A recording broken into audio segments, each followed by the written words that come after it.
Саламатсыздар ма балалар? Бүгінгі сабағымыз 2 сынып математика сабағы. Бүгінгі сабақ көрден алдын каналыма тіркеліп алыңыздар, қоңырау шөтемесін басып алыңыздар. Бүгінгі сабағымыздың тақырыбы бөлу амалының компоненттері. 74-ші сабақ. Сен бөлу амалының компоненттерін танысасың. Бірінші есеп. Мына сандарды 3-3-тен неше рет азайту керектігін түсіндір. Мысалы, 6 саны берілген, 6 санын 3-ке бөлетін болсақ, 3-ті 3 рет азайтамыз, 2 рет азайтамыз. 9-ды 3-ке бөлетін болсақ, 3-ті 3 рет азайтамыз. 12-ні 3-ке бөлетін болсақ, 3-ті 4 рет азайтамыз. Ал 15-ке 3-ті бөлетін болсақ, 3-ті 5 рет азайтады екенбіз. Келесі, екінші есеп үлгіге қарап азайтуды бөлумен алмастыр дейді. 14 азайту 7 0 деп тұр. Енді 14-ті 7-ге бөлеміз. 2 болады. Енді осы үлгі бойынша 16 азайту 4-ті 4 рет азайтамыз. 0 болады. 15-тен 5 2-ге бөлсек, 3-ке бөлсек, 5-ті 3 рет азайтамыз. 18-ді бөлу 3 болса, 6 болады. 10 3 рет 3-ті 6 рет азайтамыз. 20 азайту 5 4 рет азайтамыз. 14 бөлу 7 түрінде көрнекті бөлінді деп атайды. 14 бөлінгіш, 7 бөлгіш, ал 2 теңдік болады. Бөліндінің немесе өрнектің мәні деп аталады. 2 теңдігін бұлай оқиды. 14 санында 7-ден 2 рет бар. Немесе 14-ті 7-ге бөлсе 2 шығар. Немесе 14 пен 7-нің бөліндісінің мәні 2-ге тең. Немесе 14 санын 7 есе кемітсе 2 шығады деген осылай айтсақ та болады. Келесі суреттерді пайдаланып бөлуді орында дейді. Бұл жерде суреттер пайдаланып бөлуді орындаймыз. Мысалы 12, мына жерде 12 3 бұрышты 2-ге бөлген.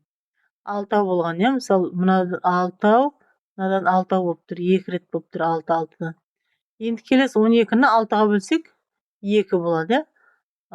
12-ні 6-дан тұрған кезде 2-2-ден 2 рет болады екен 6-дан. Келесі 10 шеңберлер 10, шеңбер бар, 10-ны бөлеміз 5-ке дейді. Тең болады 2 болады.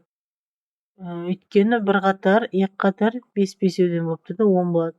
Ал келесі 10 бөлу 2 болады. Тең 5-ке тең болады. 12-ні 10-ды тең 2-ге бөлсек 5 болады. Келесі 4 бұрыштар 21 бөлу 3 тең 7 болады. Бұл жерде 3 қатардан 7-7-ден 4 бұрыш бар. 21 бөлу 7 3 болады екен жауап. Келесі бөлінгішті 18-ге алып бөлгішті 2-ге тең бөлінді құр дейді. Азайту амалымен бөлінді мәнін тап дейді. 18 бөлінгіш, бөлгіш 2 болады. 18 2-ге бөлсек 9 болады. Бұл деген сіз 18-ді азайтамыз 9, азайту 9, 2 рет азайтамыз. Келесі 5-ші есеп, есептерді шығар дейді. Аулада 6 бала жүрді. Олар бірнеше топқа бөлінді. Егер әр топта 2 баладан болса, онда топ саны нешеу дейді. Мысалы, 6 бала болса, соны 2-2-ден болу керек дейді. Мына 2, мына 2, мына 2. Сонда 3 барлығы 3 болады, 6-ны 2-ге бөлсек. Ал аулада 6 бала жүрді. Олар 2 топқа тең бөлінді дейді. Әр топта неше баладан болады?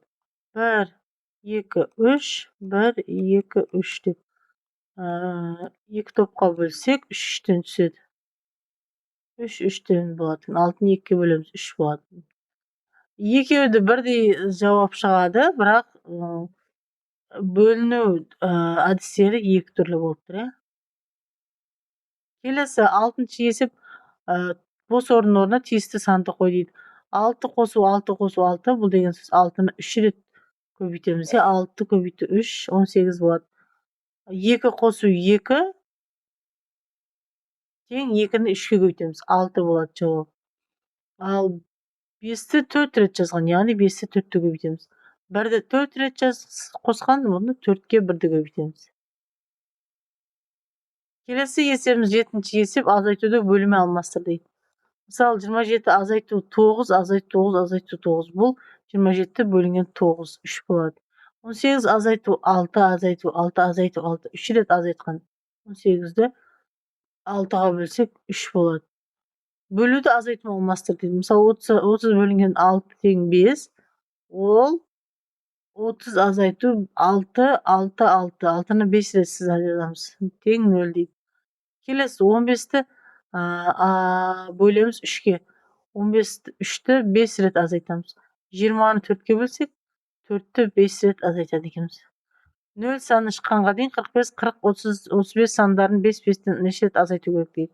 45 азайту 5-ті 9 рет, 40 азайту 5-ті 8 рет, 35 азайту 5-ті 7 рет, және 30 азайту 5, 5-ті 5 рет жасақ шығады жауап. Келесі 8-ші есеп. Сан сәулесі бойынан өрнектердің мәніне сәйкес сандар мен әріптерді тапты. Оларды суретімен қойды. Қандай сөз шықты? Бұл сөздің мағынасын қалай түсінесің дейді. Мысалы, 2-ні 5-те көбейтсек 10, 3-ті 3-ке көбейтсек 9, 14-ті 2-ге бөлсек 7, 12-ні 4-ке бөлсек 3, 2-ні 4-ке бөлсек 8, 2-ні 20-ны 4-ке бөлсек 5, және 6-ны 3-ке бөлсек 2 болады. Енді бұларды өз суретімен анықтаймыз. Яғни үлкен кіші саннан бастаймыз. 2, мынау 2 болады. Одан кейін 12-ні 4-ке бөлсек 3 болады.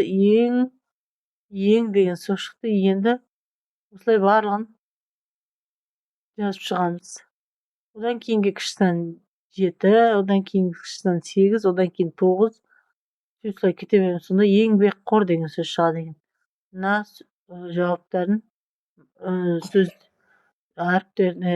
сандардың орнына қойсақ, еңбекқор деген мағына білдіреді. Еңбекқор дегеніміз еңбекті жақсы көретін, еңбек сүйгіш адамды еңбекқор деп атаймыз.